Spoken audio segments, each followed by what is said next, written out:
100 से ज्यादा लोग मर चुके हैं, 40,000 लोग प्रभावित हैं।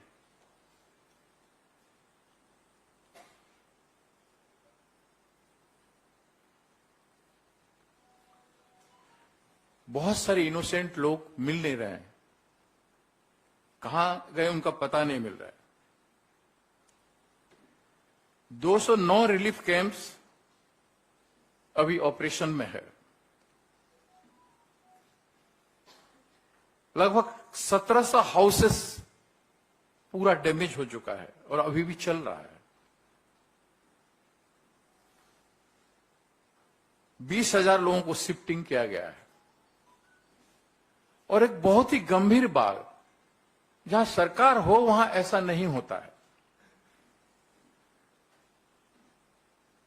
पुलिस ट्रेनिंग सेंटर 9 IRB और महिला बटालियन और 15 से 20 पुलिस स्टेशन में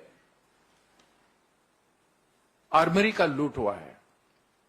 1041 arms including AK-47 being looted.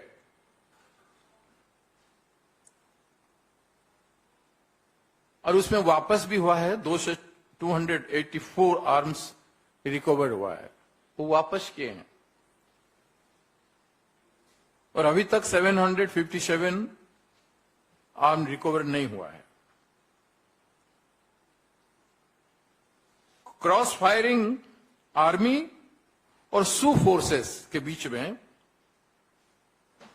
Dolai थाबी में अभी भी चल रहा है।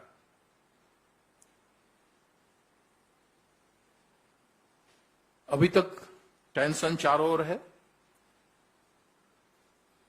ऐसे स्थिति में जो स्थिति मैंने बताया आपको, इसको गंभीर, आप लोग ज्यादा न्यूज नहीं पा रहे हैं, वहां से ज्यादा न्यूज नहीं, क्योंकि इंटरनेट बैन है, व्हाट्सएप बैन है और वहां का लोकल न्यूज मीडिया को भी बहुत सारे एक्सेस नहीं हो पा रहा है। उसके साथ साथ जो आज किसी को भी पता नहीं है, कहीं मीडिया में नहीं आ रहा है, लगभग 200 से ज्यादा चर्च जला दिए गए। चर्च जलने की बात आप लोगों की इंफॉर्मेशन में अभी तक नहीं है, मेरे इंफॉर्मेशन में भी नहीं था। लेकिन जब परसों कुछ डेलीगेशन आके मुझे मिले, नहीं कल सुबह कुछ डेलीगेशन आके मुझे मिले इंफाल में, तब मुझे पता चला लोग राज्य सरकार से, केंद्र सरकार से असंतुष्ट थे। 2022 चुनाव में दोनों तरफ की जनता को प्रोमिस किया गया था कि हम आपकी बातें मान लेंगे, चाहे ऑटोनोमस काउंसिल की बात हो या ट्राइबल स्टेटस की बात हो। लेकिन कोई डेमोक्रेटिक प्रोसेस का शुरुआत राज्य सरकार नहीं किया कि केंद्र सरकार भी नहीं किया। कोई पहल ऐसा नहीं किया जिससे कि जनता के बीच में एक कॉर्डियल एटमॉस्फेयर, एक वातावरण ठीक रह के कोई निर्णय हो। कोई उद्यम नहीं किया गया। और उस समय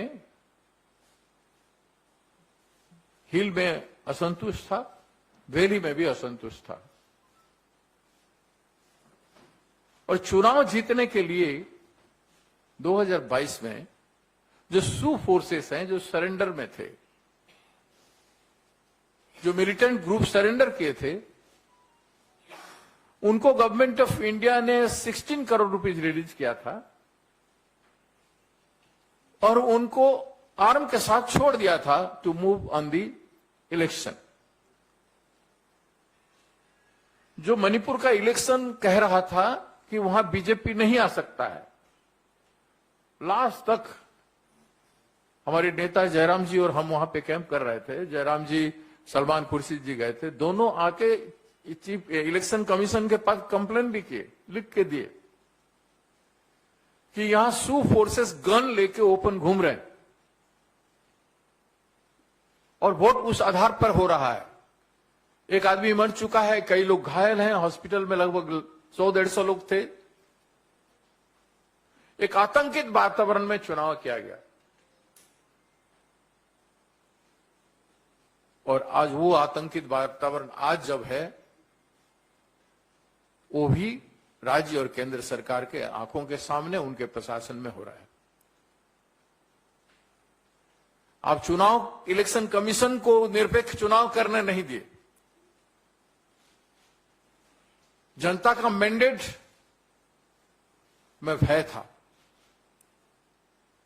और आज भी भय का वातावरण है। चारों ओर सरकार ने फेल किया। इस भी हिल एरिया, शेड्यूल एरिया होता है, वहां कुछ करने के लिए पॉलिसी लेवल में पॉलिसी अप्रोच जो होता है वो democratically moves through the assembly, then governor, then president, honorable president of India, then the government of India, then the process is taken for any policy thing. But those processes were not adopted. Democratic process में policy making का अभ्यास या process राज्य सरकार का रहा, न केंद्र सरकार का रहा। Violent approach.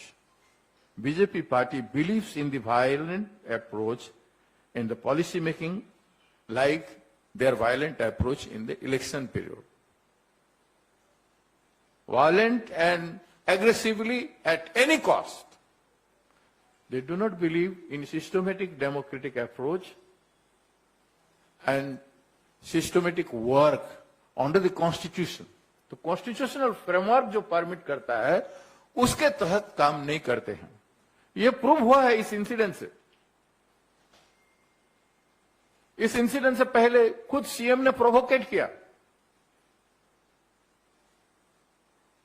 हिल एरिया के जनता को प्रोवोकेट किया कि हिल एरिया में इलीगली लोग सेटल कर गए हैं, जबकि 50 साल 60 साल से लोग सेटल किए हैं। 38 विलेज को, गांव को आइडेंटिफाई करके उनको डिस्प्लेस का नोटिस दिया गया और कुछ गांव को डिस्प्लेस कर दिया गया। तो regiment was spoiling like anything in the hill area. That is the prima facie. There's nobody from government of India monitoring this issue. अभी तक होम मिनिस्टर वहां विजिट तो नहीं किए, उसका मॉनिटरिंग भी क्या किए हैं जनता को पता नहीं है।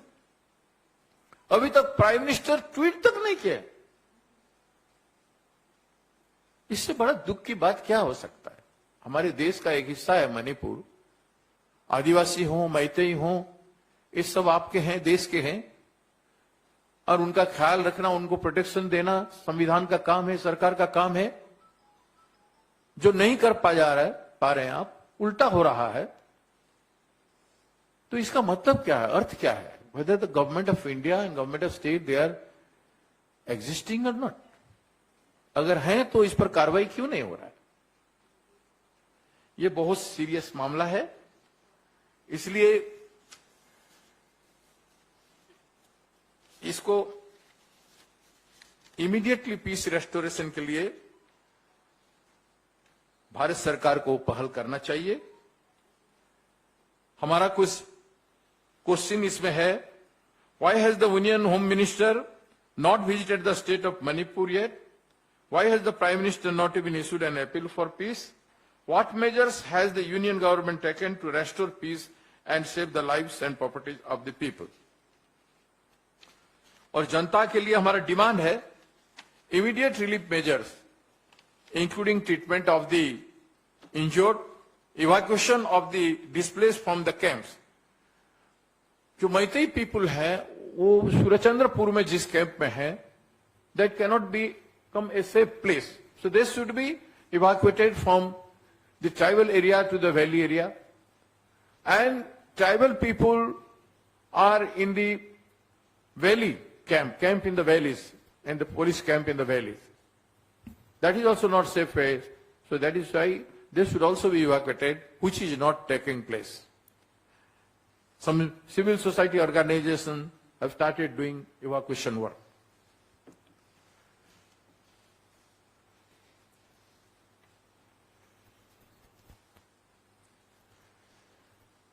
So our demand is to create a safe space for communities to go back to their neighborhood and homes. Those who are dead, for them we are demanding a compensation of rupees 20 lakh. For family members of the deceased, an appropriate amount of at least 5 lakh for damaged homes, and long-term rehabilitation measures to restore livelihood of those displaced. And above all, in this situation, immediate president rule must be imposed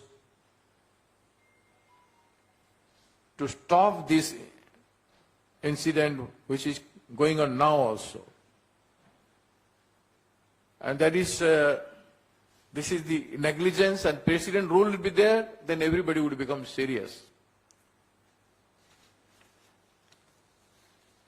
एक तरफ ये दुख की बात है कि एक तरफ राज्य के सरकार, केंद्र के सरकार हिंसात्मक व्यवहार करते हैं अपना पॉलिसी में और जनता के साथ डील करने में, चाहे आदिवासी हो या मैत्री हो। तो दूसरी तरफ कांग्रेस पार्टी का प्रयास है, श्री राहुल गांधी जी का प्रयास है कि नफरत छोड़ो।